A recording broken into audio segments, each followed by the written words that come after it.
Hi బచ్చో పిల్లలు ఎలా ఉన్నారు? మనం రెండవ పార్ట్ సెకండ్ పార్ట్ ఈద్గా విన్నాం కదా. ఈరోజు మనం థర్డ్ పార్ట్ 10th క్లాస్లో 10వ తరగతిలో ఉన్న మూడవ పాఠం హం భారత్వాసి మనం భారతీయులం అన్న కవితా పాఠం గురించి నేర్చుకుందామా? దేఖేవచ్చో హం భారత్వాసి మనము భారతీయులం అనేది కవితా పాఠం. ఇదొక కవితా పాఠ అంటే గీత్, ఒక పాటలాగా పాడుకోవచ్చు. और इसे लिखने वाले हैं बच्चों ఆర్పి నిశంక్. ఈ పాటని రాసిన వారు ఆర్పి నిశంక్ గారు. ఆర్ అంటే రమేష్, పి అంటే పోఖ్రియాల్, అంటే రమేష్ పోఖ్రియాల్ నిశంక్ ఇతని పూర్తి పేరు. ఇతను ఆగస్ట్ 15 అంటే పిల్లలు ఈరోజే పుట్టారు, ఆగస్ట్ 15 రోజున పుట్టారు. అంటే మనకి ఎప్పుడైతే స్వాతంత్రం వచ్చిందో అప్పుడే మన ఆర్పి నిశంక్ గారు కూడా పుట్టారనమాట. అంటే ఇతను దేశభక్తి గేయాలు ఎక్కువగా రాశారు. అందుకే అతను దేశభక్తి ఎందుకు నిండింది అనుకుంటున్నారు? అతను ఆగస్ట్ 15న పుట్టారు కాబట్టి అలా దేశభక్తి ఎక్కువ తనలో ఉందని మనం అనుకుందాం. అచ్చో ఎక్ బార్ దేఖియే ఇస్మే ఉన్ముఖీకరణ. ఇందులో ఒకసారి ఉన్ముఖీకరణ చూద్దాం. अनेक स्थानों से बहने वाली सभी नदियाँ अंत में समुद्र में ही मिलती है. अनेक यहाँ है बच्चों, देखिए उन्मुखीकरण यहाँ दिया गया है. అనేక స్థానం సే ఎన్నో ప్రదేశాల నుండి ప్రవహిస్తూ వస్తున్న నదులన్నీ కూడా మనం ఇలా నదులంటే ఏమున్నాయి మనకు? జైసేకి గంగా, యమునా, ब्रह्मपुत्र, कावेरी, कृष्णा, गोदावरी, ये सब नदियाँ हैं. जैसे कि गंगोत्री से गंगा नदी और महाराष्ट्र के महाबलेश्वరం से కృష్ణా నది. ఈ విధంగా ఎన్నో ప్రదేశాల నుండి ప్రవహిస్తూ వస్తున్న నదులన్నీ కూడా అంతమే చివరికి ఎక్కడికి వెళ్తున్నాయి పిల్లలు? సముద్రమే హీ మిల్తీ హై. అవన్నీ సముద్రంలోనే విలీనమైపోతూ ఉంటాయి. నదులు ఎక్కడి నుంచి పుట్టి ఎక్కడి నుంచి ఏ ప్రదేశం నుంచి వచ్చి ప్రవహిస్తూ ఉన్నా చివరికి అవి సముద్రంలోనే కలిసిపోవాలి. उसी प्रकार अलग अलग धर्म में जन्म लिए मनुष्य भी परमात्मा के पास पहुंचते हैं. ఇదే విధంగా మనం అనుకుంటూ ఉంటాం. ఈ ప్రపంచంలో మన భూమి మీద ఎన్నో రకాల జాతుల వాళ్ళు, మతాల వాళ్ళు, కులాల వాళ్ళు అంటూ డిఫరెన్స్ చూపిస్తూ ఉంటాం. ఎంతోమంది ఉన్నాం. అంటే మనం అంతా కూడా ఇక్కడంతా మానవులమే. ఇక్కడ ఏమంటున్నారు? రకరకాల మతాల్లో వాళ్ళు, జాతులు, కులాలు అని చెప్పుకునే ప్రతి మనిషి కూడా పరమాత్మకే పాసి పహుంచుతా హే. అందరూ ఇక్కడ ఎన్నో రకాలుగా భావించబడుతున్నాం, కానీ చివరికి చనిపోయిన తర్వాత అందరూ పరమాత్మ యానికి భగవాన్కే పాసి పహుంచుతే హే. అందరూ చనిపోయిన తర్వాత ఎక్కడ చేరుకుంటారు పిల్లలు? పరమాత్మ దేవుడి దగ్గరికే చేరుకుంటారు. कोई भी धर्म छोटा या बड़ा नहीं होता. ఏ మతం కూడా ధర్మ కా అర్థ है बच्चों, ధర్మ మానే రిలీజియన్. ఏ మతం కూడా ఇది చిన్న మతము, ఇది పెద్ద మతము అంటూ ఉండవన్నమాట. అన్ని మతాలు ఒకటే. మానవ జాతి ఏక్ హై. మనకున్న జాతి ఒకటే ఒక జాతి, మానవ జాతి. మనం మనుషులు అంతే, మన మానవ జాతి. మానవ ధర్మ ఏక్ హై. మన మానవ ధర్మం, మానవ మతము, మానవ జాతి అన్నీ కూడా ఒకటే. యహ కహనే వాలే హై బచ్చో స్వామి వివేకానంద్. ఇలా చెప్పిన వాళ్ళెవరు? స్వామి వివేకానంద్ గారు. స్వామి వివేకానంద్ గారు ఏమంటున్నారు? ఎక్కడెక్కడో ఏదో ప్రదేశాల్లో పుట్టి ఆ నదులు ప్రవహించుకుంటూ వచ్చి చివరికి సముద్రంలో కలిసిపోతాయి. ఏ ధర్మం అంటారో, ఏ జాతి అంటారో, ఎక్కడెక్కడో పుడుతూ ఉంటాము. మనం అందరము పుట్టిన తర్వాత చివరికి చనిపోయి కలిసిపోయేది ఆ దేవుడి దగ్గరికి వెళ్ళిపోతాం.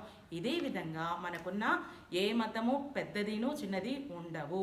అన్ని మతాలు ఒకటే, అన్ని కులాలు ఒకటే. కాబట్టి ఇక్కడ ఏమంటున్నారు? మనకున్న జాతి ఏంటి? మానవ జాతి. మనకున్న మతం మానవ మతం. ఇలా అన్నది ఎవరు? స్వామి వివేకానంద గారు. ప్రశ్న రేఖేవచ్చు. ఇందులో 3 प्रश्न दिए गए हैं बच्चों. इंदुलो 3 क्वेश्चन आंसर्स इच्चारू, प्रश्नोत्तर इच्चारू मनकू. पहला प्रश्न है, देखिए बच्चों, नदियाँ किसमें विलीन होती है? नदुलन्नी ఎక్కడ విలీనం అవుతాయి, ఎక్కడ కలిసిపోతాయి? कहाँ विलीन होती है? नदियाँ समुद्र में विलीन होती है. कहाँ विलीन होती है? हाँ, समुद्र में विलीन होती है. इसमें किस किस को एक बताया गया है? మనం ఇప్పుడు చదివిన ఈ అనుచ్ఛేదలో, ఇస్ అనుచ్ఛేదమే, ఈ పారాగ్రాఫ్లో ఎవరెవరిని ఒక్కటే అని చెప్పారు? क्या देखिए बच्चों, प्रश्न का जवाब है इसमें मानव जाति एक है, मानव धर्म एक है. इसको एक बताया गया है. ఇక్కడ ఒకటే అని చెప్పింది ఎవరికి అంటే మానవ జాతి ఒకటి, మానవ మతము ఒకటే ఉంటాయి అని చెప్పారు. తీసరా ప్రశ్న బచ్చో, మానవ జాతి ఏక ఇస్ పర్ అప్నే విచార్ బతాయే. మానవ జాతి ఒకటే అంటున్నారు, దీనిపై మీ ఆలోచన ఏంటి?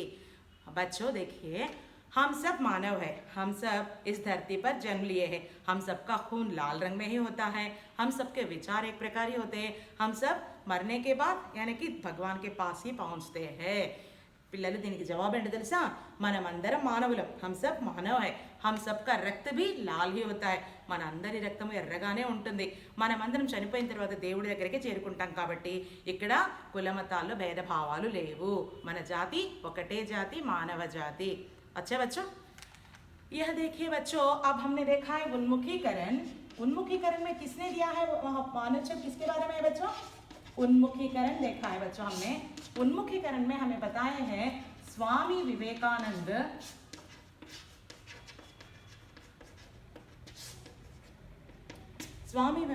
का दिया हुआ एक अनुच्छेद यहाँ दिया गया है बच्चों, इसके प्रश्न है. और दूसरा है बच्चों उद्देश्य.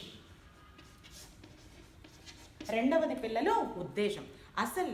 అసలు మనకు ఈ 10th క్లాస్లో 3వ పాఠంగా హం భారత్వాసి, మనం భారతీయులము అనే ఈ దేశభక్తి పాటని ఎందుకు ఇచ్చారో చూద్దామా? देखिए बच्चों, छात्रों में कविता, गीत आदि की रचना शैली का विकास करना. పిల్లల్లో కవితలు ఎలా రాయాలి, అది పాటలాగా ఎలా రాసుకోవచ్చు అనే రచనా శైలి, ఆ విధానాన్ని ఎలా రాయొచ్చో వికాస్ కర్నా, ఆ రచనలు రాసే విధానాన్ని డెవలప్ చేయడం. और उनमें దేశభక్తి के साथ साथ పాటలు రాసేటప్పుడు మనలో ఇక్కడ ఎవరు ఉన్మే అంటే ఎవరు ఇక్కడ 10th క్లాస్ చిల్డ్రన్ అనమాట. 10th క్లాస్ చిల్డ్రన్లో దేశభక్తి భావాలతో పాటు విశ్వబంధుత్వం అంటే ప్రపంచంలో ప్రతి ఒక్కళ్ళు మన వాళ్ళే, ప్రపంచమంతా ఒక కుటుంబం అయితే ఈ కుటుంబంలో ప్రతి వాళ్ళు మన ఫ్యామిలీ మెంబర్స్ అనమాట. అంటే ఇక్కడ విశ్వబంధుత్వము, అందుకే వసుధైక కుటుంబం అంటాం, అంటే ఈ ప్రపంచమంతా ఒక కుటుంబం లాంటిది అని. విశ్వశాంతి, ప్రపంచమంతా శాంతిగా ఉండడం. అహింస అంటే ఎటువంటి హింసలు చేయకుండా గాంధీ గారిలాగా. త్యాగ్, మన దేశానికి స్వాతంత్రం రావడం కోసం ఎంతోమంది ప్రాణత్యాగాలు చేశారు, అలాంటి త్యాగ భావాలు. సమర్పణ్ అంటే సమర్పించుకోవడం. आदि सद्गुणों का विकास करना तथा भारत को और भी सशक्त कर अंतर्राष्ट्रीय स्तर पर अग्रसर करने की प्रेरणा देना इस पाठ का मुख्य उद्देश्य है. ఈ పాట ముఖ్య ఉద్దేశం ఏంటో అర్థమైందా పిల్లలు? ఈ పాట ముఖ్య ఉద్దేశం ఏంటంటే మనము దేశభక్తికి సంబంధించిన పాటలు రాయడంతో పాటు దాంతోపాటు మనం ఇంకా ఏం నేర్చుకుంటాం ఇక్కడ? ప్రపంచమంతా ఒక ప్రపంచ బంధుత్వము అంటే ఏంటి? విశ్వబంధుత్వం అంటే ప్రపంచమంతా ఒక కుటుంబం లాంటిదని, ప్రపంచ శాంతి ఉండాలని, అహింసతో మనం ఉండాలని, త్యాగము, సమర్పణము అటువంటి మంచి గుణాలన్నీ కూడా మనలో డెవలప్ చేసుకోవాలని ఈ పాఠం యొక్క ఉద్దేశం మనకు తెలియజేస్తుంది అనమాట. భారతదేశంలో ఈ భారతదేశము అంతర్రాష్ట్రీయ స్తరపర్, ఇప్పుడు దాకా నేషనల్గా మన ఇండియా ఉంది కదా, ఇంటర్నేషనల్ లెవెల్లో ఇండియా అనేది చాలా గొప్ప దేశము అనే భావాలు మనలో తెచ్చుకొని మన దేశాన్ని ప్రపంచంలోని ఉన్నత దేశంగా తీసుకురావాలని చెప్పి ప్రేరణ ఇవ్వడానికే ఈ పాఠం మనకు ఇవ్వబడింది. మన భారతదేశము చాలా గొప్ప దేశము, ఇక్కడ అందరూ సమానమే, అందరూ సంతోషంగా ఉంటాం. మన దేశభక్తి అందరికీ తెలియజేస్తూ ప్రపంచంలో మన దేశం ఉన్నత స్థానంలో ఉంచాలి అనే ప్రేరణ కలిగించడం ఈ పాఠం యొక్క ఉద్దేశం మనకు. अच्छा बच्चों, और देखिए बच्चों इसमें है विधा विशेष.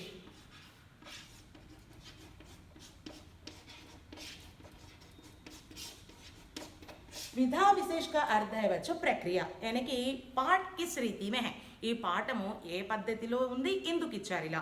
యా देखिए बच्चों, प्रस्तुत कविता देशभक्ति की भावना पर आधारित है. ప్రస్తుతం మనకిచ్చిన ఈ కవితా పాఠం దేశభక్తి భావాలకు ఆధారపడి ఉందన్నమాట. అంటే దేశభక్తి భావాలతో కూడుకుని ఉంది పాఠం. యహ గేయ కవిత హై, ఇది పాటలాగా పాడే యోగ్యత కలిగి ఉన్న పాఠం అన్నమాట. इसमें तुकांत शब्द प्रथम प्रेरणार्थक क्रिया व सामान्य भविष्य में है. ఈ పాఠం అంతా కూడా భవిష్యత్ కాలంలో అంటే భవిష్యత్ కాల్, हमें 3 प्रकार के काल है, మనకు 3 కాలాలు ఉన్నాయి కదా, जैसे कि भूतकाल और वर्तमान काल, भविष्य काल.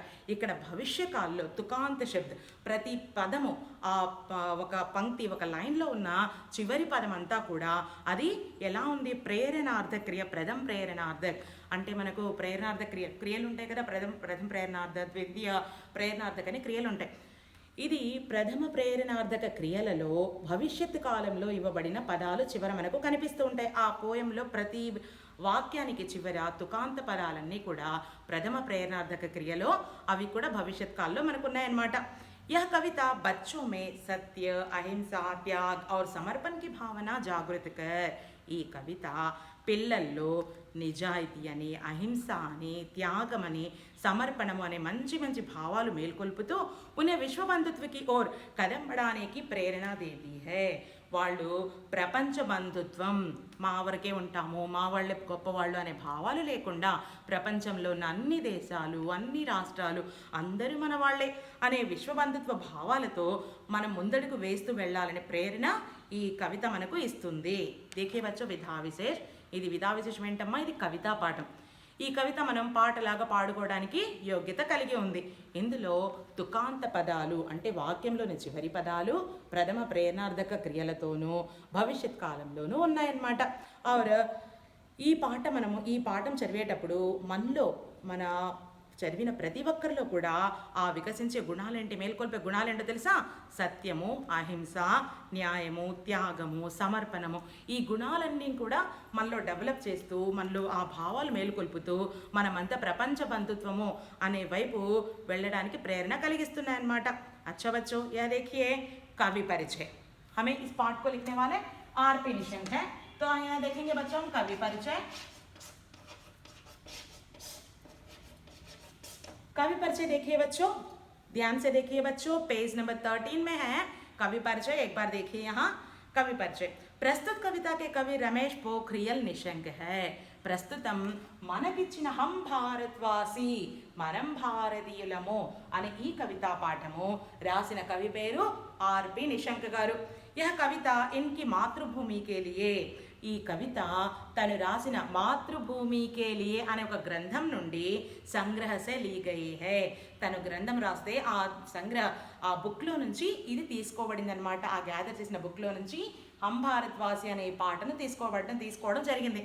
ఇతను రాసిన మాతృభూమి కే లియే అనే గ్రంథం నుండి మనకు హం భారత్వాసి అనే పాట తీసుకోవడం జరిగింది పిల్లలు.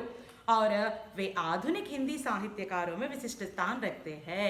మనకు హిందీలో 4 రకాల కాలాలు ఉన్నాయి కదా. जैसे कि क्या क्या है? ఆదికాల్, భక్తికాల్, రీతికాల్, ఆధునిక కాల్. 1900 సంవత్సరం నుండి మనకు ఆధునిక కాలం అంటాం. ఆధునిక కాలంలో వేల లక్షల మంది కవులు ఉన్నారు. అందులో మన ఆర్.పి. నిశంక్ గారు ఒక మంచి స్థానాన్ని సంపాదించుకున్నారు. సాహిత్యకారులు గొప్పవారుగా పేరు పొందారు. ఇన్కి రచన ఒక ముఖ్య ప్రతిపాద్య దేశభక్తి హై. ఇతను రాసిన ప్రతి రచనలో కూడా ఒక ముఖ్య విషయం ఏం తీసుకుంటారో తెలుసా? దేశభక్తి. ప్రతిపాద్య అంటే ముఖ్య విషయము. తను రాసిన ప్రతి రచనలో కూడా ఒక ముఖ్య విషయం ఏముంటుంది అంటే దేశభక్తి. తన దేశభక్తితో కూడిన రచనలు ఎక్కువ రాస్తూ ఉంటారు. और इनमें इन्होंने समर्पण, नवंकुर, मुझे विधाता बनना है, तुम भी मेरे साथ चलो, जीवन पथ में कोई मुश्किल नहीं ఆది చర్చిత్ కావ్య రచనాయి లిఖీ హై. ఇతను రాసిన రచనలో చాలా ఫేమస్ అయిన రచనలు ఇవన్నమాట. సమర్పణ్ అంటే సమర్పణము, నవంకుర, ముఝే విధాత బన్నా హై. విధాత అంటే దేవుడు, నేను దేవుడిని అవ్వాలి అంటే మంచి గొప్ప మనిషి అవ్వాలి అని అర్థం అనమాట. ఆర్ తుంబి మేరే సాత్ చలో, నువ్వు నాతో పాటు నడు అనే జీవన్ పథ్ మే, జీవితపు దారిలో అనే ఆర్ కోయి ముష్కిల్ నహి, ఏ కష్టమూ ఉండదు అనే ముఖ్యమైన రచనలు ఇతను రాశారు. और एक बार देखिए, समर्पण, नवंकुर, मुझे विधाता बनना है और तुम भी मेरे साथ चलो, जीवन पथ में कोई मुश्किल नहीं, ఇవన్నీ కూడా చర్చించుకోదగ్గ తన రచనలు. अच्छा बच्चों,